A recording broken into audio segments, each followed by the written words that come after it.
Добре дојдовте во подкастот на Македонско-Американската алумни асоциација, посветен на финансиската писменост на младите. Колку еден млад човек знае за парите? Дали младите носат правилни финансиски одлуки? Дали се научени само да трошат или да штедат? Многу дилеми, но и многу инспиративни гости имаме денеска во овој подкаст. Ке чуеме навистина интересни ставови од почитуваниот универзитетски професор Драган Тевдовски, кој што е редовен професор на Економскиот факултет во Скопје и поранеше министер за финансии. Драган, ви благодарам што се одзвавте на поканата. Добар ден и ви благодарам и на вас на поканата. Со нас е и Јована Аврамовска-Николовска, која што е автор на медиумскиот проект Што го врти светот. Јована, добре дојде и за тебе. Добре ве најдов. Споменавме дека вие сте дел од Македонско-Американската алумни асоциација, па може ли еве за нашите гледачи малку да појасниме какво искуство носите од вашиот студиски престој? Велите дека импресиите се уште свежи, иако поминало многу време. Да, помина многу време. Јас бев на Джордж Вашингтон универзитетот преку American Council, кој беше практично финансиран од State Department-от, и тоа во 2006 година, далечната. Програмот беше за развој на за млад академски кадар на универзитетите и беше нешто што направи прв голем скок во мојот професионален развој, повеќе во моето поимање на работите, ширење на видиците. Таму имав супер ментор, беше професор по финансии Џорџ Жабор, од кој што научив прв пат како се пишува научен труд, како се поставува тези, како се избира методологија, и American Council тогаш го имаше организирано одлично престојот, нашиот студиски престој кој беше 6 месечен. Например, тогаш не однесоа, прв пат ја видов Њујоршката берза, не однесоа во водечките банки, например во Citibank, и ја до тогаш бев повеќе статистика и економетрија, на тоа ми направи љубов према финансиите и од тогаш повеќе почнав да се насочувам према методи за испитување во финансии и во изминатите, не знам, веќе две децени има поминато, сум бил и на други студиски престои, на Карлос 3, Рома 3, сум бил во Данска, но веројатно овој престој во Америка убедливо најмногу влијаеше на мојот развој и затоа во овие 18 години секогаш со особено задоволство сум дел од Македонско-Американската алумни асоциација. Јована, колку кај тебе имаше пресудно влијание студискиот престој организиран преку Македонско-Американската алумни асоциација и дали ти носиш се уште свежи впечатоци? Пред овој разговор неформално споменавме дека во контакт си буквално со сите твои тогашни колеги. Да, јас бев на пократка програма од Драган. 3 недели траеше програмата, меѓутоа на вистина успеавме да видиме многу. Основата на темата беше борбата против дезинформациите и дезинформативните наративи. Имаше луѓе кои што доаѓаат од медиуми или од институции кои што имаат заедничка цел да се борат против тоа што за жал ни се случува се почесто. И беше навистина интересно да се види. Бевме во, како што кажа, на многу интересни места каде што практично можевме да ја видиме таа работа. Од Вашингтон Пост, за кој што претходно само сум слушала или сум читала нивни стати, се запознавате со уредникот кој што ви објаснува како формираат вест, како ги раскажуваат приказните, како ги одбираат, како одлучуваат што е важно, како го држат маркетинг секторот на страна од новинарските сектори, така натаму нелиуна професионализација. Понатаму можевме да видиме во една од страниците која што се бавеше со наоѓање на вистински извори. Потоа бевме во MIT лабораторијата, за мене една од најинтересните работи беше токму тоа, да видам како професори баш користат податоци, дата, ги следат наративите на социјалните медиуми за точно да на некој начин да дадат слика, дури визуелна слика, како се ширела одредена вест или одредена информација. И навистина беше интересно да ги видиме тие светски трендови, ама мислам дека долгорочното значење на таа програма беше фактот што ние продолживме заедно да работиме со сите што беа на програмата од најразлични европски земји. И ден денес сме блиски во близок контакт, соработувавме на други проекти, така што навистина ми значеше тие 3 недели. Еве и ден денес се уште некако функционираат и даваат некаков резултат. Одлично искуство од тебе и како млад човек, сепак ти си во 30-тите или ако рачунаме по американско сметање, ти си уште си млада личност и уште од млад. вас како универзитетски професор ете пресуден бил тој престој за понатаму да се насочите во професионалната кариера, но ајде малку повеќе за тоа каква младина имаме ние во однос на писменоста, колку имаме финансиски писмена младина, знаат ли денеска младите луѓе да проценат каде да инвестираат, како да заработат и како се движат трендовите?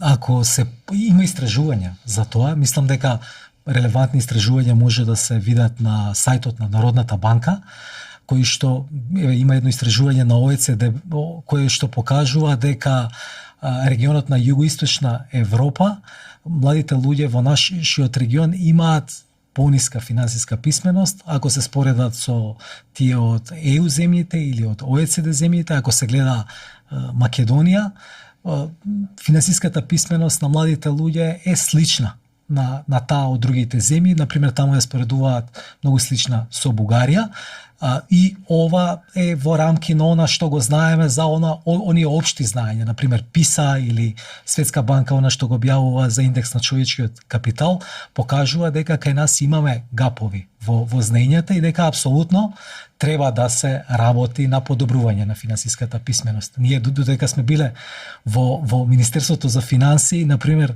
многу цврсто верувавме дека треба да се отвори транспарентноста на јавните финанси, правевме се да објавуваме податоци, да ги правиме во отворен формат, да може да во Excel да може да се користат од граѓански буџет до различни извештаи кои што беа отворени во Excel, да може секој да ги користи, па и тогаш беше практично Open Finance граден порталот, но уште од почетокот свативме дека за тој сегмент, значи од финансиската писменост пред се јавни финанси, познавања, дека постои огромен простор да се работи со целата популација и посебно со младите, и ова е значи пред веќе има доста години, 7-8 години, тоаш започнавме со серија на настани, на некои презентации, предавања околу јавните финанси, а мислам дека морам јавно да изразам пофалба. Народната банка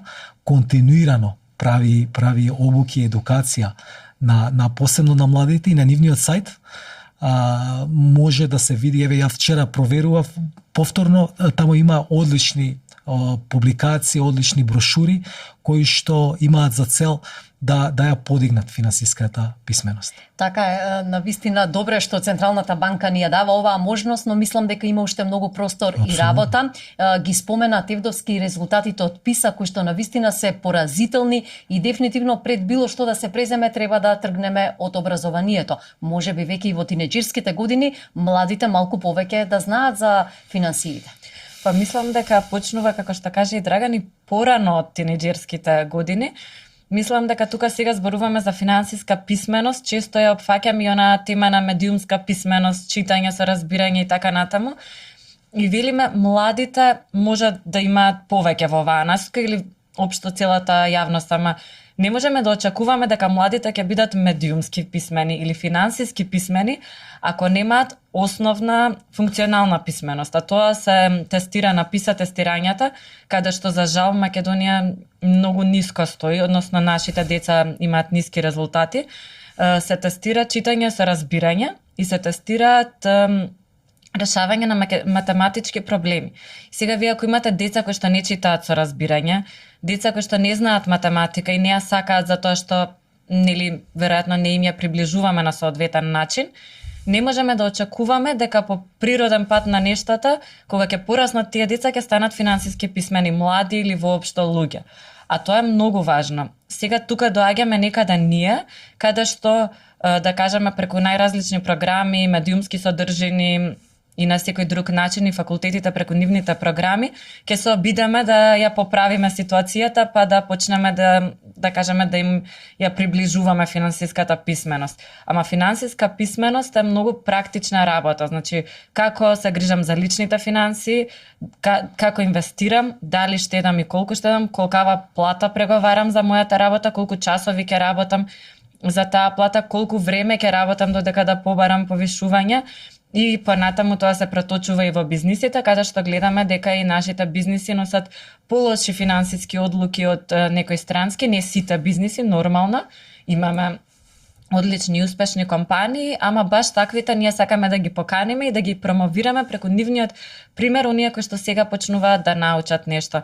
Значи, таа финансиска писменост или општа писменост, потоа станува финансиска писменост и потоа се преточува во тоа какви работници сме и какви бизниси градиме. Мислам дека не е толку апстрактно кога ќе се пренесе дека буквално ни треба во се што правиме во животот. Кога треба да почне да ги описменуваме нашите деца, младината? Дали тоа може би треба да биде преку поголема свест во институциите, со некои практични вежби и знања, бидејќи денеска од една страна имаме млади кои што навистина преку дигитализацијата знаат многу повеќе за светот на парите, но и млади кои што пак само трошат, а малку штедат.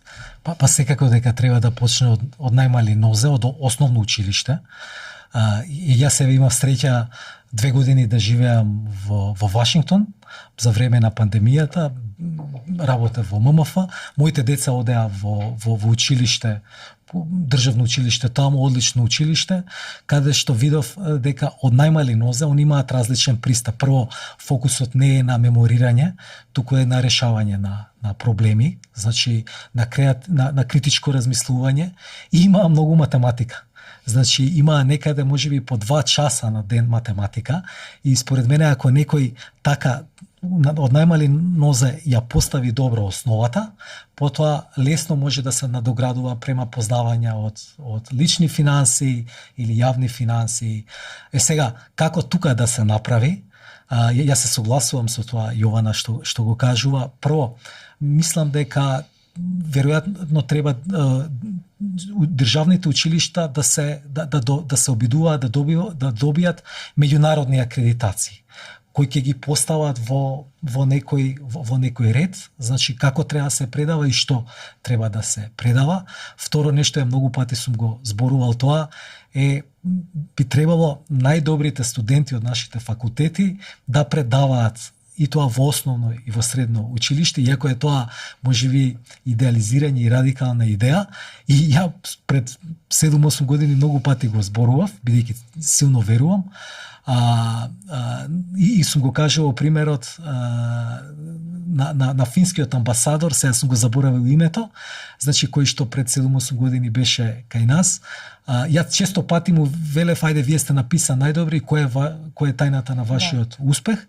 И он ми вика, слушај, кај нас има супер селекција и почитувањето на професијата е на највисоко ниво како хирург или како најврвен адвокат на луѓето кои што предаваат на деца. И вика, а тој беше пар екселанс интелектуалец, вика, види, јас сакав да бидам наставник во основно училиште, но не ме избра, станав амбасадор. Сега, јас секој сум верувал дека платите треба на наставниците во училиштето да бидат многу повисоки и сум се обидувал тоа да го правам, но за тоа треба да има и некој консензус во општеството, значи различни не само политички партии, туку и приватниот сектор и сите да стојат за тоа и да по 10-15 години да имаме нешто различно. Бидејќи тоа е клучот да имаме не само финансиска писменост, туку и на крајот и подобро платени луѓе во економијата. Јована, бидејќи споменавме, сепак ти работиш и со млади луѓе и си ете од таа генерација на помлади личности, како размислува денес еден млад човек? Од една страна реков имаме деца, студенти кои што се научени сепак финансиите од дома, родителите да им ги кројат во семејниот буџет, но од друга страна пак дигитализацијата и ова ново време овозможи и млади на 20 годишна возраст веќе добро да заработуваат и да се снаоѓаат успешно во светот на парите. Па пред да дојдам тука, баш разговарав со еден таков соговорник кој што почнува да заработува подобро на своји 20 години. И интересно е дека и сам живее, дојдене во Скопје да живее сам, далеко од родителите, значи мора да си обезбеди нели живеалиште и сите останато кое што знаеме дека во главниот град малку повеќе чини. И тој баш зборуваше за тоа дека многу се интересира за финансиска писменост, дека следи такви содржини, бара начини да се да си го дополни тоа знаење. И тоа е интересно кај младите, дека ете можеби нели на некој начин сме како држава не сме најдобри во образованието. Јас сметам дека тука мора да се вложува, но младата генерација бара извори. И во последно време знае да препознае во ред, јас не го знам ова, ама ќе најдам некој извор каде можам да се информирам, кои се работи кои мене ми се интересни, да видам како да трошам, како да инвестирам. Не се секогаш тие извори најдобри, тоа мора да го разбереме, не сите извори се добри извори на информација, меѓутоа се гледа дека работат на себе младите луѓе, особено кога заработуваат и дека веќе ја препознаваат потребата да се дополнат на тој дел. И јас искрено мислам дека е тоа добро. Јас на 20 години прв пат заработував и ми текнува дека тогаш тоа беше некој доста мал хонорар, мислам за денешни стандарди, ама тогаш за еден студент и не беше така лош некој хонорар, да кажеме, повисок од тогашната и минимална плата и така натаму. И му кажувам на татко ми вика, сега ќе видиш колку малку пари се тоа, затоа што конечно ќе мораш со тие пари да си купиш се и ќе видиш колку реално ти е потребно, меѓутоа и колку треба да работиш и да си посветен за да можеш да стигнеш до одредено ниво. Сега нормално тоа многу сум го надминала, ама кога ќе почнете на 20 години, веќе на 30 имате искуство, што мислам дека е добро. Не мора да работат долги часови, ама можат додека студираат нешто малку да подработуваат, мислам дека е добро. И така е најдобро ќе научат за парите, затоа што ќе видат колку малку или многу се. Дефинитивно, се што е на своја кожа е најдобра лекција. Тевдовски, какво е вашето искуство? Вие сте универзитетски професор, имате и меѓународна кариера, препознаен сте и дома и надвор, но сепак какво е искуството во однос на финансиите? Како вие почнавте и кога почнавте да заработувате? Еве еден практичен пример да споделиме со гледачите. Да, јас во основа почнав со фудбал. Да заработувам. Играв како дете во младинската репрезентација на Македонија и бевме на Балканијада за играчи, мислам, до 17 години во Србија, во Јагодина.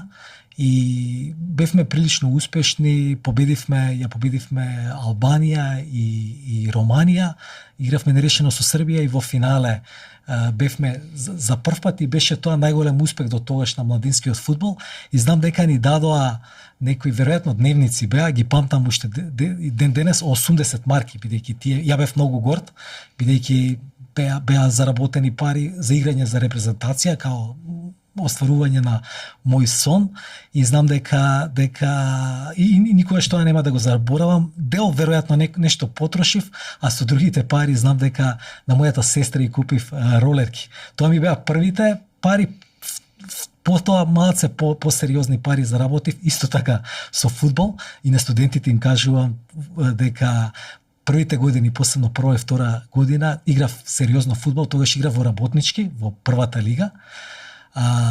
Бев најмлад, имаше добра генерација, Саше Милошевски и некои други играчи, се боревме да бидеме први, земавме често премии и тогаш за прв пат си викав, ајде што да правам со парите и се решив дека треба да купам автомобил, да почнам да собирам и да купам. Моите има Југо кој што ја го позајмував и се решив да купам Фиат Пунто. Тогаш прв пат позајми, видов што значи да се позајми, па собирав пари и јас сум прилично конзервативен во финансиите, релативно брзо некаде имав и добро, бевме успешни тогаш, за прв пат излеговме во купот на УЕФА работнички, прв пат играше, така да победувавме доста утакмици и некаде за релативно, сега не сеќам, веројатно година и нешто, успеав да ги вратам позајмените пари, но бев многу горд дека го имам тоа Пунто и долги години го возам. Одлично и интересно искуство. Јована, каква е храброста денеска кај младите? Гледаме дека има млади личности кои што буквално почнуваат и своји бизниси на уште помлади години и генерации се за пример во оваа наша држава, но колку имаат храброст да земат банкарски кредит, да почнат со стартап бизниси и после да развиваат таа идеја? Може ли да споделиме некои примери? Па, да земат банкарски кредити на самиот почеток пред да тестираат некоја идеја на пазарот е поретко. Значи, бидејќи најчесто влегуваат во бизниси кои што имаат поевтин влез. Мислам дека тоа е и една од клучните причини зашто младите денеска почесто почнуваат бизниси, отколку можеби во некоја минато кога било многу поскапо да се купи опрема, нешто да се произведе. Денеска буквално со сопствениот телефон можат нешто да почнат да прават, па понатаму да го тестираат тоа дали е добро, дали е лошо, да истражуваат и да пораснат до ниво каде што ќе им треба можеби посериозна опрема и посериозен раст, и тоа е времето кога размислуваат на кредити.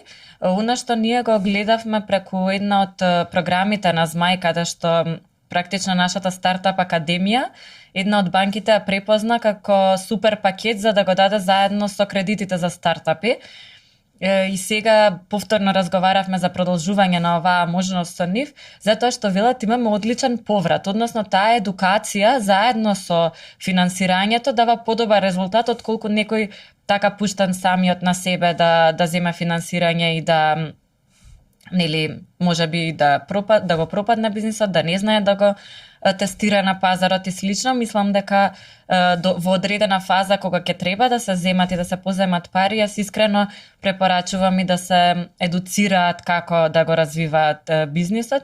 Мојот колега исто искуството во делот на стартап развој си го донесе од една од програмите во Америка, каде што тие така студирале, им биле дадени пари и им рекле, ајде сега Што ќе правите? Да, што ќе правите со овие пари, кои бизниси да се развијат, поддржате некој на кампусот кој што има стартап, спин-оф и слично. И вика, ние имавме нешто со што требаше веќе да работиме и така учевме многу практично, што е типичен пример за американското образование во тој сегмент. И мислам дека понатаму тоа знаење се трудиме сега тука да го пренесеме на оние кои што си го развиваат бизнисот и доста добро оди.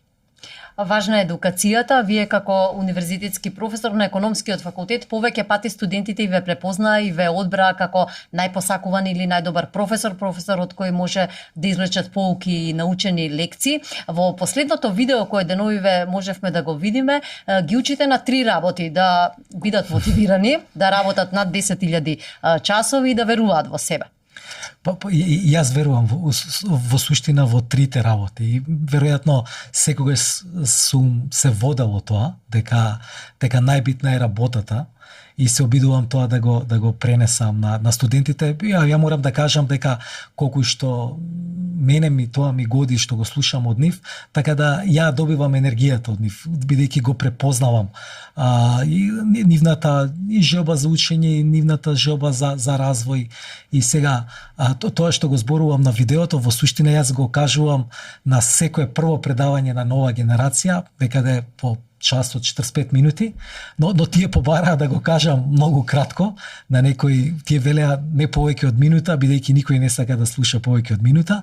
Во основа првото правило е од Малком Гладвел, значи некој кој што јас многу сакам да го читам, во една книга каде што тој сака да каже што треба, како треба да се размислува за некој да стане најдобар во светот. Вика, има едно просто правило, не е до интелигенција, не е до ништо друго, само е да имате повеќе 10.000 часови работа повеќе од сите други, и убаво низ многу примери го објаснува. И јас верувам дека за да успеете мора да бидете многу посветени и да работите. Второ нешто што им кажувам, дека мора да веруваат во себе и во основа мене тоа ме водело, некогаш знае животот да ве удри, да ви биде тешко, но мора да верувате дека одите во некоја права насока, и тоа Стив Џобс го кажува убаво, дека во суштина тешко е да ги врзувате коцките гледајќи напред, туку е добро да се врзуваат. Туку секогаш мора да верувате дека кога ќе погледнете некогаш назад, ќе видите како убаво ви се поврзале и да не се плашат од грешки. Во основа, тоа никој нас во училиште не учел, нити на факултет. И јас сум го учел тоа на многу покасно, на стари години, но во Америка го видов тоа дека таму ги учат од мали години, бидејќи таму им велат не е страшно да погрешите, битно е да се обидите, битно е да направите. Ако нема обид, нема да има ни грешка, нема да има ни научена лекција. Апсолутно. И сакав она Јована што го кажуваше со колегата од бидејќи јас многу добро го знам и го почитувам и сум го слушал многу пати за како е во Америка, посебно во средно училиште околу таа финансиска писменост, можеби една работа што треба да ја нагласиме, посебно на ваков подкаст, исто така пример од Америка каде што тамо постои предмет каде што ги учат, ама практично. Значи, што значи да направат личен буџет или што значи различни финансиски инструменти, што е да имате депозит, што е каматната стапка, што значи да имате акции, обврзници, но многу практично. И сега ја овде морам да потенцирам дека кај нас ако некој се обидува тоа да го направи, не смее да влезе во грешка и во замка да се создаде некаков предмет кој што ќе биде чисто теоретски. Бидејќи имаме ние различни примери такви, каде што децата ќе земат некоја идеја и наместо да им се дадат практични знаења, ќе ги оптоварат со теории и наместо децата тоа да го гледаат како нешто добро, туку ќе го направат спротивното, да го замрават. Например, има примери со претприемништво и некои други за тоа. Така да мислам дека тоа е една идеја што вреди, но многу практично треба да се примени. Дефинитивно треба да се размислува со практични примери и ова што го вели Тевдовски, не само да учиме теоретски, но ете и практично да видиме како треба да ги научиме, да им подадеме пример од некој од европските или од Америка и од европските земји или од Соединетите американски држави, што е применлив кај нас, но пак се враќаме клучот е во образованието. Па да, јас сакав да се надоврзам затоа што ние бевме во Ајова како четврта држава, каде што викам, што ќе видиме сега тука во Ајова? Не сум била, не сум читала доволно за тоа на интернет до тој момент додека да дојдам во Америка. Сега ми е интересна како држава. Меѓутоа, таму е еден од најдобрите факултети за новинарство, има многу Пулицерови награди добиени токму од студенти таму. Ние отидовме на факултетот, ама отидовме и во средното училиште, каде што во средното училиште имаше секција за новинарство. Децата подготвува магазин. Толку беа слободни во пишувањето, имаа наставник кој што само ги водеше на некој начин. Во рамки на таа секција има деца кои што ги интересира графички дизајн и ги работеа на словните страници целосниот графички дизајн на списанието. Имаше деца, има уредничка која што беше девојка од четврта година средно, која што ги бираше темите што ќе оди на насловната, како тоа ќе изгледа и слично. Имаше новинари кои што се обучуваат како да пишуваат и правеа теми што на вистина нив ги интересираат. Примери имаш уште тогаш за насловни страни на тема Адерол, дали постои зависност, дали не постои. Имаше вейпинг како концепт, што се случува, кои се последиците. Па зборуваа со доктори, зборуваа со анонимни колеги, студенти, ученици и така натаму.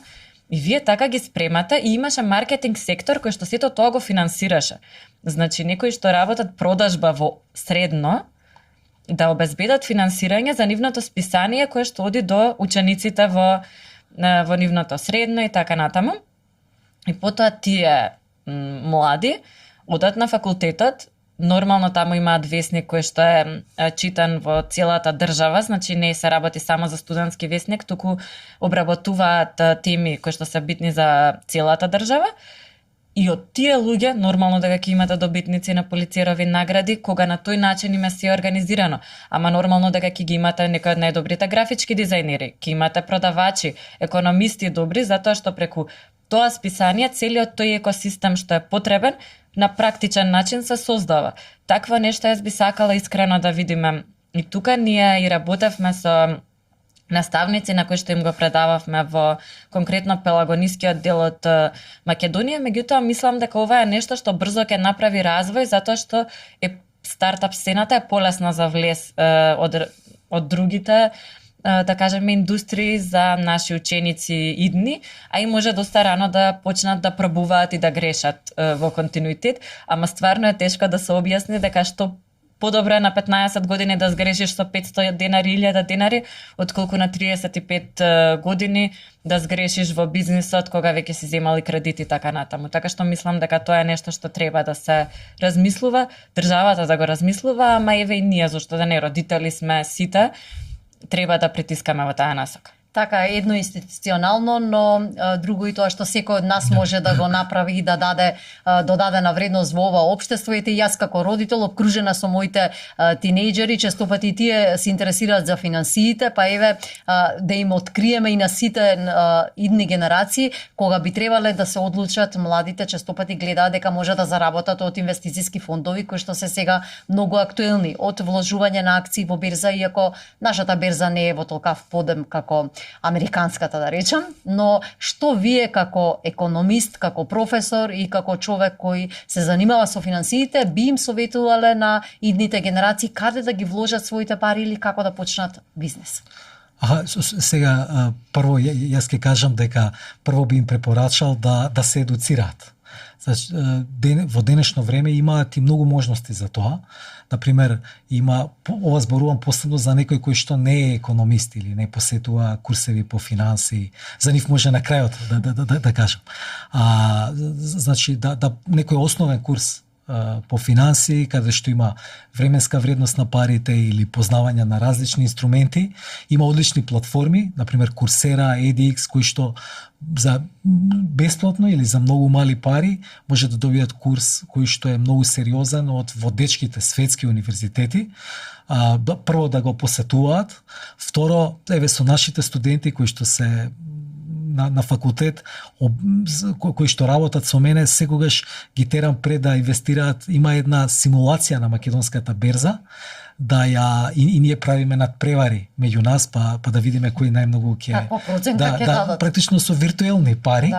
Да се обидат, да видат, да донесат одлуки, да видат дали ќе направат грешки или не, а потоа кога ако имаат средства за да инвестираат, прво да разговараат со различни инвеститори, например да разговараат со брокери, но и со различни инвестициски фондови, и потоа да донесат одлука. И секако на нај можеби излитено правило секогаш важи дека не треба да се ставаат сите јајца во иста кошница и дека треба да бидат практично никогаш да не веруваат до крај само на едно нешто, и на крај она што е најпопуларно во моментот можеби носи ризици во иднина или не гледаат нешто, така да направат некој степен на диверзификација. Инаку сега ова зборувам за некоја општа популација која што не се економисти, инаку ако зборувам за моите студенти, ја предавам еден предмет квантитативни методи во финансии, и ако ги споредувам нив со мојата генерација, мислам дека нивните знаења се многу поголеми. Зошто? Бидејќи они во реално време ги слушаат подкасти на најдобрите светски професори, може да прочитаат извештај исто така во реално време на одлични институционални инвеститори, голем дел од нив читаат. Значи, мојата генерација, ние сме се радувале ако некој ни донел книга или ние ќе отидеме некаде, ќе купиме книга, ќе прочитаме, но тоа било на неколку месеци или не може да сте во реално време изложени, така да мислам дека има сериозен скок кај младите и нивните имаме дури студент кој што прави подкаст на англиски околу тоа каде треба да се поранешен студент. Тој беше еден од најдобрите во една од генерација, сега прави на англиски каде треба да се инвестира. Така да јас сум и одличен. Да, и одличен е. Значи има и гледаност и слушаност. Имаме апсолутно позитивни примери. И јас верувам во младите, но клучот е да бидат да се едуцираат. Така е, образованието сепак знаеме дека е клучот на секое општество и дека ако правиме промени, промените треба дефинитивно да почнат од образованието од најниска возраст, па се понатаму во средошколските клупи и секако на академско ниво, како што рече и Тевдовски, едукацијата е најважна. Јована, на почетокот на овој подкаст те најавив и како автор на медиумскиот проект Што го врти светот. Ако речеме што го врти светот, од моја асоциација дека парите го вртат светот, но еве можеш ли да ни споделиш што е во централното светско внимание? Па мислам дека без разлика за кој ние зборуваме за многу индустрии, ама секогаш е упорноста и храброста, нели заедно со знаењето, заедно со новите технологии, сето тоа стои. Меѓутоа, ако вие не сте храбри да почнете нешто, било што, нема да го смените светот, нема да напреднете во ниедна насока. Нас ни требаше за подкастот да го почнеме заедно со Змај го работам. Ни требаше година дена да се подготвуваме за тоа да почне. И сега од оваа перспектива си велам, требаше порано да почнеме. Еве што не е страшно и мислам дека едната работа за да почнете да правите некаква промена и да се вртите, да бидете храбри и да одлучите дека ќе почнете, макар и да не е совршена. А втората секако би било тоа, знаење и надоградување на знаењето кое што го имате, и мислам дека сите знаејки или не знаејки тоа го прават. Пак ќе земам пак пример затоа што сум се уште под импресија од некое претходно снимање, меѓутоа еден млад човек вели дека работел додека да стигне до одредена бројка на гледаност и на гледачи. Вика, никакви видеа ми беа првите. Ама објавував некогаш и по 3 на ден, на мене знаете, ми треба по 8 часа да монтирам за едно видео, да го спремам, да направам концепт, знаеме колку време е потребно. Да, и вика да се стигнав до 300.000 следачи, меѓутоа тоа воопшто не беше лесно, јас цело време тоа го правев, си ги направил своите 10.000 часови, меѓутоа и бил храбар да почне да го работи тоа што го сака, и еве сега на вистина рана возраст да заработува од тоа. Дел од соговорниците го кажуваат и го потврдуваат она што го каже и Драган. Гледајте да не ги ставите сите јајца во иста кошница, значи ако тука се случи некој проблем, тоа е дури со личниот персоналниот развој, значи може да развивате различни типови на скилс или на вештини, независно што работите во моментот, ама утре ќе имате некоја замена, никогаш нема да извисите. И мислам дека тоа е исто нешто што нашите млади треба да го учат, затоа што пазарот на труд и на се останато се менува екстремно брзо, како никогаш до сега. Ето, доаѓа вештачката интелигенција, не може да ти ја земе работата ако ти знаеш уште 3 работи да правиш, кои што таа не може да ги направи. Меѓутоа, мора континуирано да размислуваме како да се ги шириме видиците, и мислам дека тоа и ни беше основата, таквата едукација да ја дадеме преку што го врти светот. А краткиот одговор ќе биде ајде упорноста и храброста.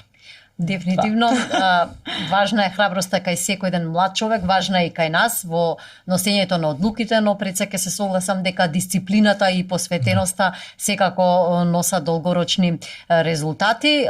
Вие сте и приватно татко и сопруг и татко на 3 деца, па дома зборувате ли за финансиите, ги учите ли еве и вашите деца, како што рековте, кои имале среќа во американското образование да осознаат многу повеќе за светот на парите?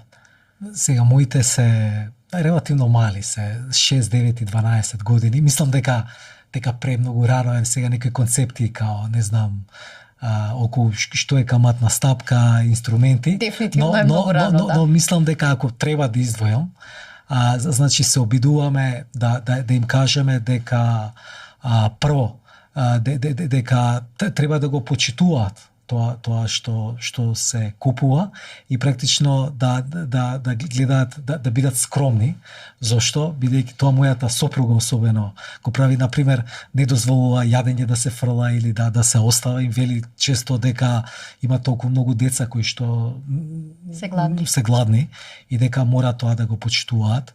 Сега они знаат дека парите се од нашата работа. Ја многу често знам да после работа да работам на компјутер и они знаат да ми речат ај доста, не ни требаат пари, доста работиш, играј си со нас или да се прошетаме, ама мислам дека во овие години тоа ни е една од битните работи.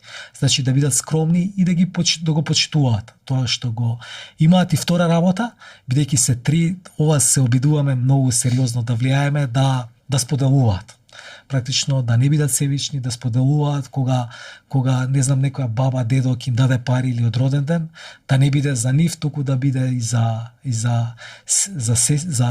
сестрите, да купат нешто и за нив.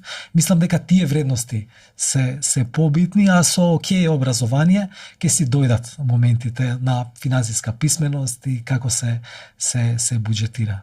Како се буџетира и како се размислува.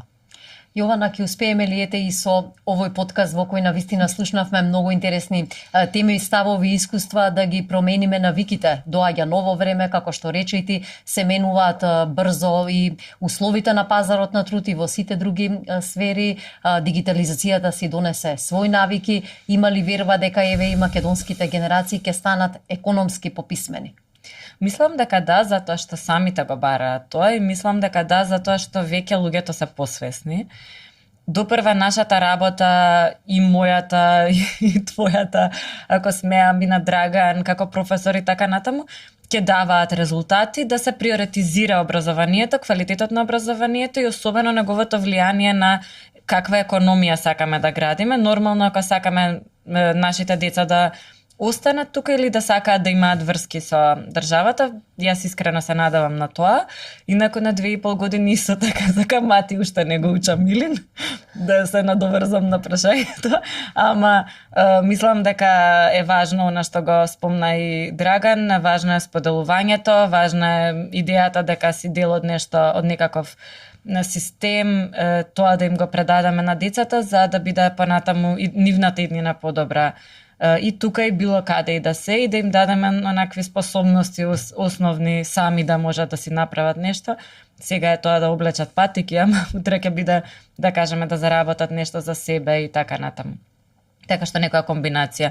Од двете, мислам дека ќе имаме финансиски пописмена младина и мислам дека веќе одиме во таа насока затоа што младите гледаат како е во светот и ги следат светските трендови и едноставно ако ние не им го дадеме тоа знаење, ќе го бараат некаде да го стекнат, а ако веруваат дека само на друго место може да создадат нешто, тогаш шансите дека ќе останат тука да создаваат се многу помали. Мислам дека треба да се влијае на тоа. Свеста треба да се разбуди кај секој еден од нас, бидејќи амфитеатрите нема да бидат полни ако ние нема да останат млади луѓе овде, важно е да си ги задржиме дома. Апсолутно. Прво сакам да се надоврзам на претходната дискусија. Мислам дека еве ако треба да упатиме према младите луѓе порака, бидејќи тука сме да зборуваме нели за пред се финансиска писменост е дека и тие треба да најдоброто нешто што може да го направат е и да инвестираат во себе.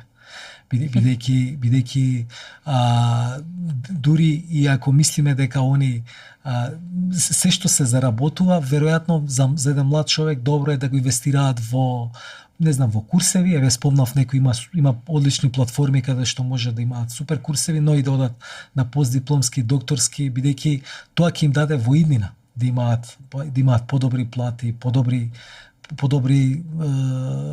подобар живот. И сега многу е важно да останат тука. На факултетите, ја еве морам да кажам дека ние има супер студенти, значи одлични, многу интелигентни, многу посветени, значи кои што стварно се посветени, учат и сето тоа, но голем проблем е што многу од нив ја напуштаат земјата и сега создавањето на различни можности ќе направи да тие и да се добар дел да останат или некои да се враќаат. Гледаме дека еве денови има доста по медиумите дека во повеќе оние посттранзицијски земји од ЕУ кои што беа членки на ЕУ, на пример Полска, имаме бранови повратни каде што луѓе кои што ги напуштале се враќаат и тоа е огромен бенефит за тие економии. Добро е кога истекнатото искуство ќе се вратат Абсолютно. и ќе го применат дома. Едно такво искуство носите и вие како дел од Македонско-Американската алумни асоциација и се надевам дека на идните младите генерации им дадовме навистина убави светли примери дека одењето надвор во некоја од земјите на Америка може да им донесе навистина практично и драгоцено искуство или да биде еве водилка во професијата како што е тоа случај со вас. Тоа апсолутно. Јас мислам дека ако нешто ме развивало е тоа кога сум бил надвор на престој, бидејќи гледате на нов начин како се прави нешто, како се прави подобро тоа, посебно во Америка каде што ги има најдобрите универзитети кои што имаат веројатно одлични професори, тоа најдобри од целиот свет, со инфраструктура која што е супер, која што секој би, иако сум бил 2006 би сакал можеби пак да одам и да поминам низ некој процес на учење тамо. Тоа е нешто што го гради човекот. Така да му посакуваме на секој да може да го искуси тоа. Тевдовски, Јована, ви благодарам што бевте дел од овој подкаст, поддржан од Македонско-американската алумни асоциација. Слушнавме навистина два импресивни разговори, одлични искуства и пораки каде да се насочат младите и како да бидат финансиски пописмени. Се надевам дека ќе извлечете поуки од овој подкаст.